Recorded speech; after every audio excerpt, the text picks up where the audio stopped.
I'm not going to be playing much golf. I'm not going to be playing, believe me.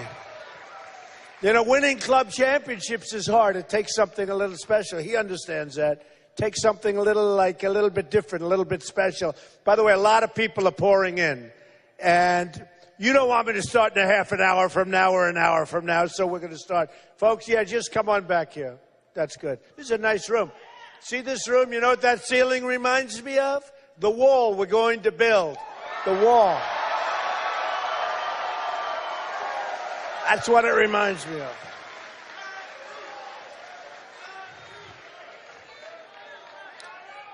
So we started on June 16th. I came down the escalator. I said to my wife, Melania, come on, let's go. Let's do it. And it takes guts. Running for president, I never did this stuff before. It takes guts. I didn't know this was going to happen. I thought we were going to do well. I thought it was going to be like a horse race. I'd be in the middle of the pack, and maybe by the very end, I'd inch it out. I didn't know we were going to be in this position. I didn't know we were going to be in this position. And the people of New Hampshire were unbelievable. I have to tell you, last week, we won every single category. We won rich, poor, fat, thin, tall, short. We won women. We won men. We won highly educated. We won smart people that don't have the big education, because that's what it is. We won every single category, and it was such an honor. They were incredible people. And you know what their biggest problem was? Every time I went around to New Hampshire, I talked to people. What's your biggest problem? Now, the vets, we're going to take care of our vets. We know that. We're going to take care of them. Common Core, we're going to end Common Core 100%. Going to end it. And we're bringing our education locally. You're going to educate your children like it's supposed to be, the old-fashioned way, no bureaucracy. You're going to educate them with love, the love of the parents. You're going to educate them locally, right? Second Amendment, they talk about the Second Amendment. We are going to protect our Second Amendment, believe me. We are going to protect it. If we had guns in Los Angeles, or frankly, where they have the toughest gun laws in the world in Paris, if they had guns on the other side with bullets going in the opposite direction, you wouldn't have had 130 people killed and many people right now destroyed. Their lives are destroyed. They're lying in the hospital. Some will die. If we had that, I'll tell you what, when you look at the 14 people killed, in California, is that right? If guns were pointed in the opposite direction, you wouldn't have 14. These are two people. They were radicalized. She probably radicalized him. Nobody knows. Who cares? They were radicalized. Radical Islamic terrorism. So they were radicalized. They walk into people that gave them a wedding reception, people that gave them a baby shower, people that they knew. They killed 14, many in the hospital.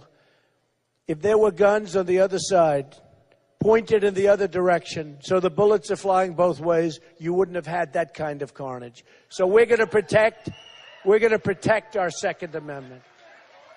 But we're protecting our Second Amendment. But I will say this, and by the way, big story. You know, I said at my last speech, I said, Apple. I said, Apple computer. Apple. Boycott Apple. We want the secrets. They don't want to open up the phones. Give me a break. Why wouldn't they want to do it? Why wouldn't they want to do it? They don't want to open up the phone. It's owned by the government. The phone is owned by government. What are they doing? Open up the phones. We have to be smart. We have to look and see what's going on. Let Apple open up the phones so that we find out where these threats are coming from. And I said, boycott Apple until they do it. Boycott them. Who cares? We have to be smart. We have to be vigilant. You know, there's so many enemies out there. We have to be so smart, so vigilant. Now, I will say this. So the New Hampshire experience to me was an amazing experience. But what was their big problem? So I'd go in, their big problem, heroin, drugs. You look at New Hampshire, the most beautiful area, the most beautiful place, the greatest people. These people are great. Every place they're great. You're great. They're great. No matter where we go, the people of this country are unbelievable people. The potential of the people in our country, unbelievable. Now, with New Hampshire, remember this. They said to me, Mr. Trump, it's heroin. The drugs are pouring in. You would never think it. You can't even associate it. We're going to close up that border. We're going to build a wall. We're going to build a wall. And I owe them. No matter when I went, they talk about Common Core, they talk about everything, but what they really talk about is the tremendous drug explosion. And it just seems so strange because you look at it, it's so beautiful with the trees and the beautiful roadways and everything. And every meeting I went to, they talked about heroin. And it's pouring in from the southern border. And I said to him, you know what? I'm going to close up that border. I'm going to close up that border. And we're going to have a wall. It's going to be a real wall. It's going to be a great wall. It's going to be a beautiful wall because someday they're going to probably name it after Trump. I have to make sure it's beautiful. Right? And I owe it to them. And then there's so many people addicted. They're addicted to heroin. They're addicted to drugs. We're going to work on that so that they can get ideally unaddicted. We got to get them off it, but we've got to seal it up. We've got to stop it. And I made the promise to them. And that's a promise to the country. Some places don't have it as bad as that, but it's a promise to the country. So we're going to close up that wall. We're going to close up that border. We're going to let our Border Patrol people, they're phenomenal people. I was in Laredo, Texas. These are phenomenal people. We're going to work with them, let them do their job. Who said that? We're going to let them do their job. They called me. I didn't call them. They said, Mr. Trump, please come. We want to do our job. These are incredible people. They're told to stand back. Let people walk right in front of them. Stand back. Beautiful people. They've got the guns. They've got the weapons. They've got the whole thing. They can do whatever they have to do. They want to do it. And they're told to stand back. People walk in. People drive through the border, loaded up with drugs. We get the drugs. They get the cash. They drive back. We're going to run our country properly.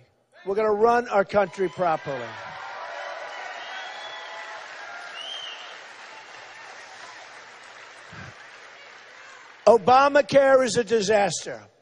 Obamacare is going to be repealed and replaced.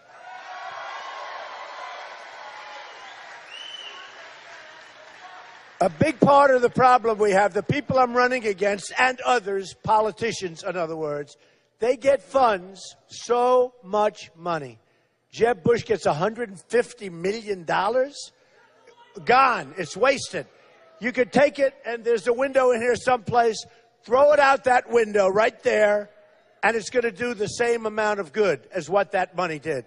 Other than these guys that work for him took commissions and made a fortune. This campaign stuff is unbelievable.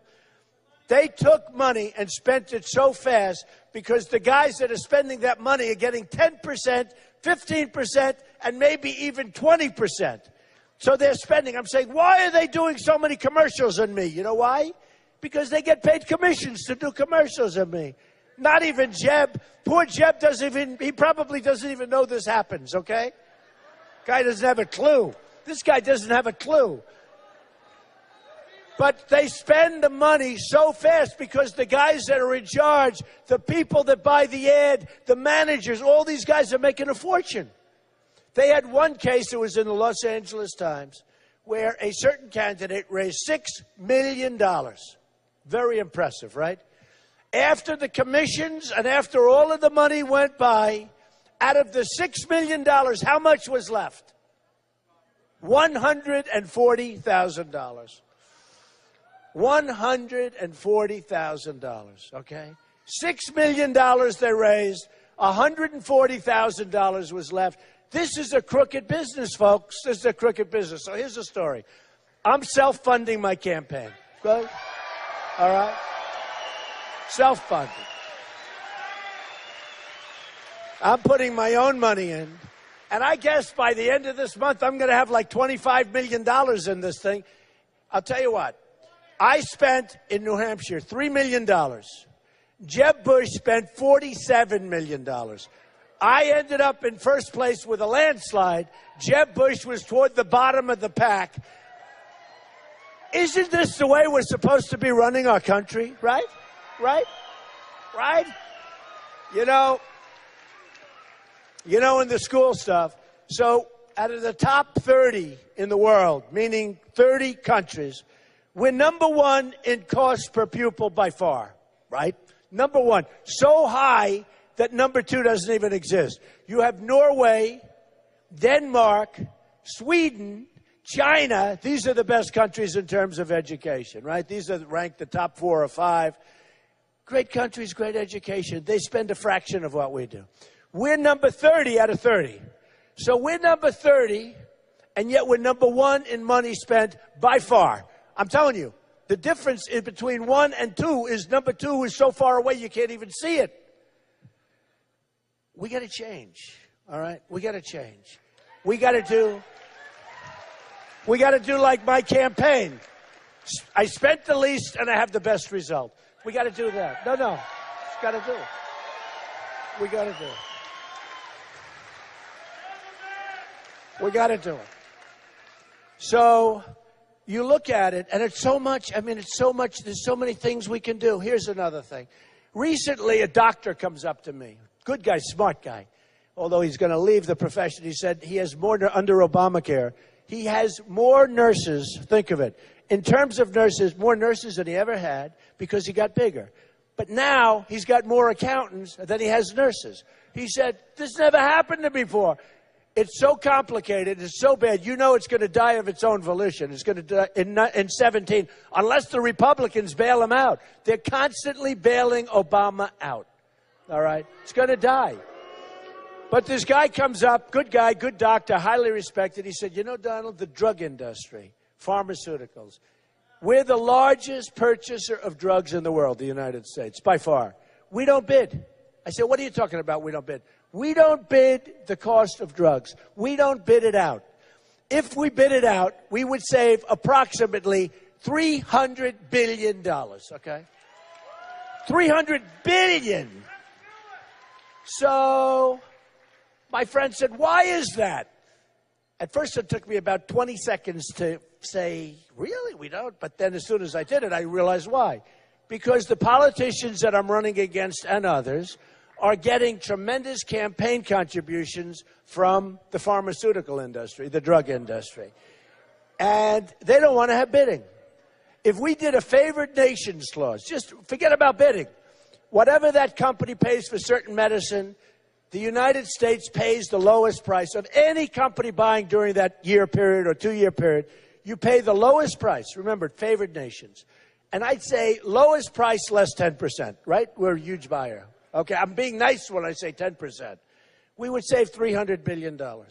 We don't do it because these guys are all getting money. Woody Johnson is the head of Johnson & Johnson, is the head of Bush's fundraisers. He's the campaign chairman. No, think of it. Ted Cruz, who lies more than any human being I have ever seen. I have never seen any human being lie. Look what he did to Ben Carson. Look what he did with this crazy voter violation form. Ted Cruz, he lies more than any human being. Now, Ted Cruz, take a look at who's giving him the money. The oil industry, Wall Street. He puts down on his form no loans. He doesn't put down the loans. He doesn't put down the banks because he's telling all the people that he's Robin Hood. He's going to protect them from Wall Street, big bad Wall Street. He's going to protect them. He doesn't say that he has $1 million loan with Goldman Sachs. He doesn't talk about it. He doesn't say that the interest rate on that loan is practically nothing. You would like to have it. Believe me, you would like to have it. these people, I mean, it's all of them. It's not just Ted Cruz, it's all of them. And the reason our country is messed up, one of the big reasons, is the fact that they're all taken care of by every industry. Whether it's the automobile industry, you want to bring Ford back from Mexico.